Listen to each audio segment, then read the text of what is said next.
പശ്ചിമേഷ്യയുടെ നെഞ്ചിൽ തീ കോരിയിട്ടുകൊണ്ടാണ് ഇറാൻ്റെ മിസൈലുകൾ ഇസ്രായേലിലേക്ക് കുതിച്ചു പാഞ്ഞത്. ദീർഘകാലമായി ഈ മേഖല ഭയക്കുന്ന വലിയൊരു സംഘർഷത്തിൻ്റെ തുടക്കം. ഇസ്രായേലിന് നേരെ കഴിഞ്ഞ 6 മാസത്തിനിടെ ഇറാൻ നടത്തുന്ന രണ്ടാമത്തെ വ്യോമാക്രമണമാണിത്. കഴിഞ്ഞ തവണ മുൻകൂട്ടി മുന്നറിയിപ്പ് നൽകി ക്രൂയിസ് മിസൈലുകൾ, ഡ്രോണുകൾ ഉപയോഗിച്ച് വിക്ഷേപിക്കുകയായിരുന്നു. ഇത്തവണ ബാലിസ്റ്റിക് മിസൈലുകൾ ഉപയോഗിച്ച് ജനസാന്ദ്രതയുള്ള നഗരപ്രദേശങ്ങളെ ആക്രമിക്കുകയാണ് ഇറാൻ ചെയ്തത്. ഇത് ഇറാൻ്റെ യുദ്ധപ്രഖ്യാപനമായാണ് ഇസ്രായേൽ വിലയിരുത്തുന്നത്. മരണങ്ങളൊന്നും സംഭവിച്ചിട്ടില്ലെങ്കിലും നഗരങ്ങളെ ലക്ഷ്യം വെച്ചുള്ള ആക്രമണം ഇസ്രായേലിൻ്റെ ശക്തമായ തിരിച്ചടിക്ക് കാരണമായേക്കും.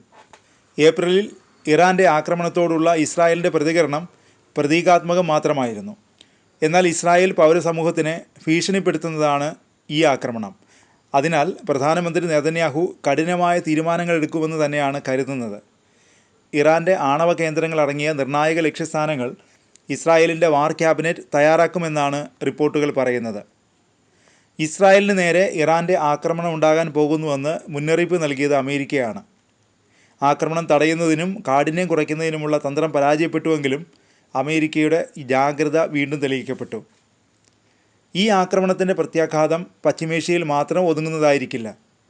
നിർണായകമായ അമേരിക്കൻ പ്രസിഡന്റ് തെരഞ്ഞെടുപ്പിന് 5 ആഴ്ച മാത്രമേ ബാക്കിയുള്ളൂ. അതിനാൽ US രാഷ്ട്രീയത്തെ കൂടി ഇത് സ്വാധീനിക്കും. ആഗോളതലത്തിൽ ജോ ബൈഡൻ ഭരണകൂടം പരാജയമാണെന്ന് ചിത്രീകരിക്കാൻ ഡൊണാൾഡ് ട്രംപ് ഈ സാഹചര്യം ഉപയോഗിക്കുമെന്നതിൽ സംശയമില്ല.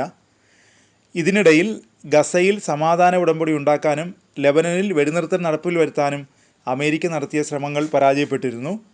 ഇസ്രായേൽ നടത്തിയ വ്യോമാക്രമണത്തിൽ ഹിസ്ബുള്ള നേതാവ് ഹസൻ നസ്രള്ള കൊല്ലപ്പെട്ടതിനെ തുടർന്നാണ് ഇറാൻ്റെ ഇസ്ലാമിക് റവല്യൂഷണറി ഗാർഡ്സ് കോർപ്സ് തിരിച്ചടിയായി മിസൈൽ ആക്രമണം നടത്തിയത്. സഖ്യകക്ഷികളായ ഹിസ്ബുള്ളയ്ക്കും ഹൂതികൾക്ക് നേരെ നടക്കുന്ന ആക്രമണത്തിനെ തുടർന്ന് തങ്ങളുടെ ശക്തി പ്രകടിപ്പിക്കാൻ ഇറാൻ നിർബന്ധിതരായി. ഇസ്രായേലിൻ്റെ കടന്നാക്രമണങ്ങളെ നിയന്ത്രിക്കാനുള്ള ജോ ബൈഡൻ ഭരണകൂടത്തിൻ്റെ ശേഷിയാകട്ടെ അനുദിനം കുറഞ്ഞു വരികയാണ്. ഇറാൻ ആക്രമണത്തിനോടുള്ള ഇസ്രായേലിൻ്റെ പ്രതികരണം നിയന്ത്രിക്കുന്നതിന് രാഷ്ട്രീയമായി അമേരിക്കയ്ക്ക് കഴിയില്ല. ഈ സന്ദർഭമാകട്ടെ നെതന്യാഹുവിന് സ്വതന്ത്രമായി തീരുമാനമെടുക്കാനുള്ള അവസരമാണ്.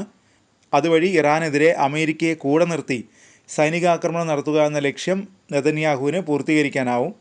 കാലാകാലങ്ങളായി ഈ മേഖലയിലെ സംഘർഷങ്ങൾ നിയന്ത്രിക്കുന്നതിൽ മുഖ്യ പങ്ക് വഹിച്ചിരുന്നത് അമേരിക്കയാണ്. എന്നാൽ നിലവിലുള്ള US പ്രസിഡന്റ് ജോ ബൈഡൻ പശ്ചിമേഷ്യയിലെ സഖ്യകക്ഷികളിൽ നിന്നെല്ലാം അപമാനം ഏറ്റുവാങ്ങിയ നിസ്സഹായനായ വ്യക്തിയായാണ് കണക്കാക്കപ്പെടുന്നത്. ഇറാൻ്റെ ആണവായുധ കേന്ദ്രങ്ങൾക്ക് നേരെയുള്ള ആക്രമണങ്ങൾക്കുള്ള ആഹ്വാനം പൊതുവെ ആ ഭരണകൂടത്തെ കടുത്ത സമ്മർദ്ദത്തിലാക്കാൻ പോകുന്നതാണ്. നിലവിലുള്ള സംഘർഷങ്ങൾ ശക്തി പ്രാപിക്കുകയാണെങ്കിൽ വൈസ് പ്രസിഡന്റ് കമല ഹാരിസിൻ്റെ രാഷ്ട്രീയ ഭാവിയും അവതാളത്തിലാകും.